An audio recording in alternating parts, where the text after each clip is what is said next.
got to 13 minutes in review of the last recording, 1198. This control of the mind. And it occurs to me what we're being shown in the crucifixion is, if you like, a man, Jesus in the story,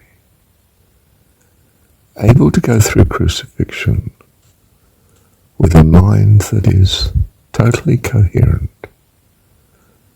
I mean, even when he says, my God, why hast thou forsaken me?" That seems to be a quote from a psalm. And I mean, it's not just moaning, groaning, crying out in pain and agony. This is a man who's in charge of what he's saying and thinking. He says, "I thirst."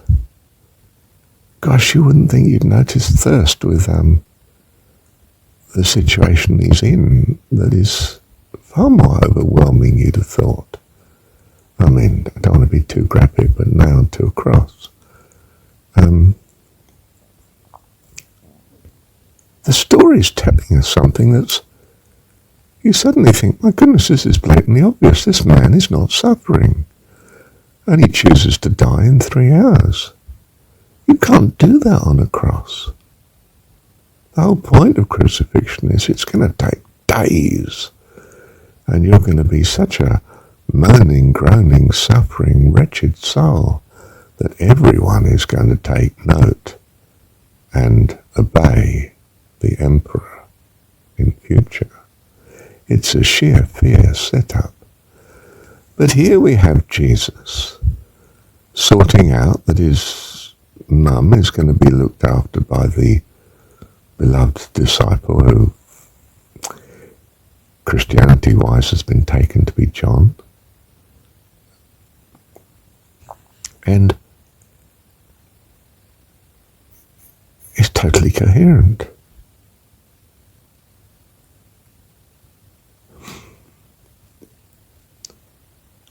What do you think? I think we're being told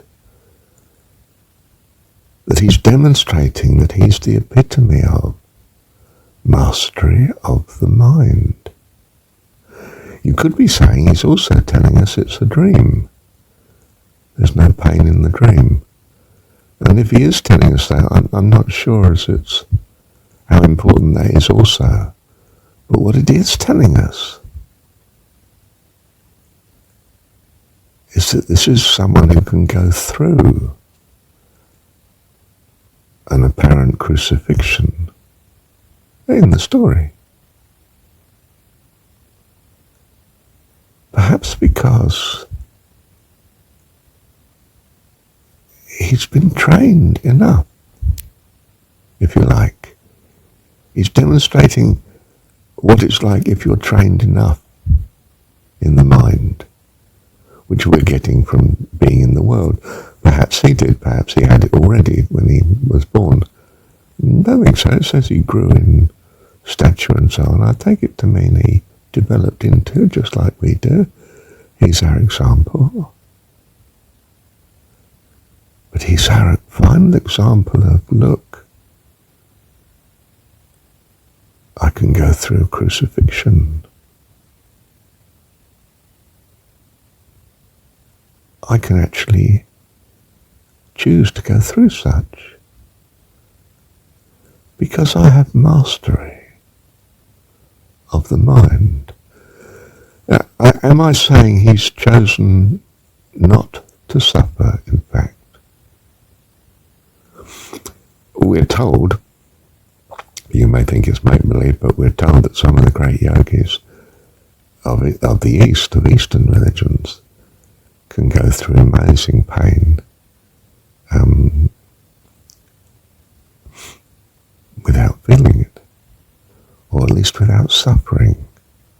I'm not quite sure what the difference is. I mean, my dad, who was anything but a spiritual man, you would have thought, could go to the dentist, no injection, so yes, did have a bit of pain with that one, I mean, I'd still go to the dentist again in the future without batting an eyelid. Now you could say, well, perhaps his pain mechanism was just switched off. But perhaps I don't know. But anyway, coming back to the more graphic picture of the crucifixion, I think we've been told something here. That you can be in this state where the mind rules. And something I wanted to pick up on earlier in that recording that comes just before this one, of 2 years ago now. I'm in 2023 and I wrote the previous recording. And this one I wrote, I dictated in 2021, according to the date on it anyway, at the end, on the title. Where was I?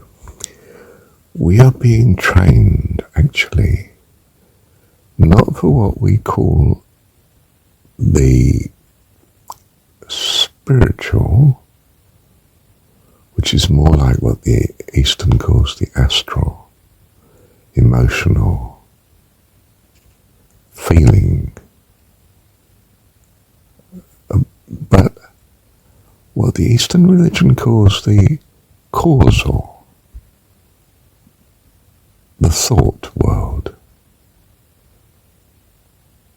purely creative, causal, mental, in some sense.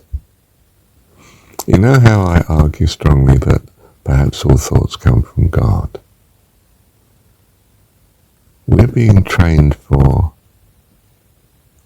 that closeness to God, that more than fellowship with God, but being in and part of God's mind, the causality behind, for instance, what's brought about the creative phenomena that we know in this world of time, space, matter, and change and uncertainty and so on, is the result of the causality of God, what he's thinking, we would say.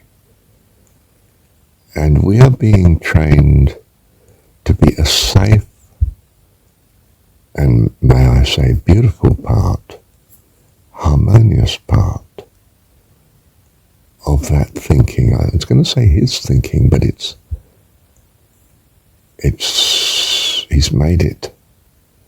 He's sharing it with us in the causal. When I think of the universe as, especially the space, not so much the stars, but certainly the space, as somehow the mind of God that causes the, if you like, neurons to appear, the stars that are connected to each other by their streaming light.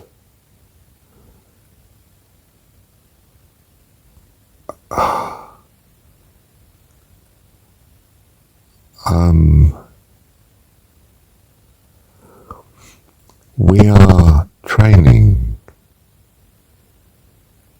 to be part of God's very being.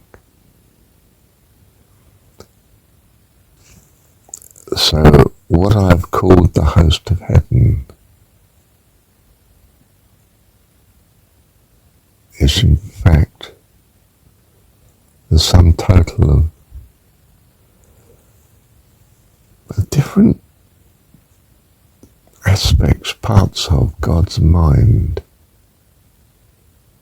his being. We are being trained for that.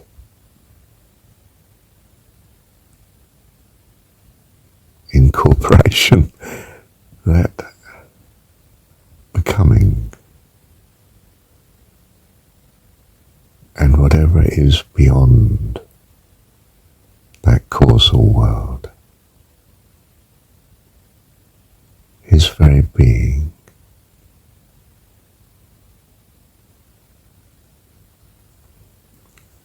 Don't know how intelligible this is to you.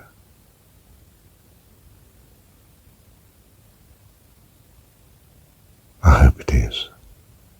May it be a blessing to you.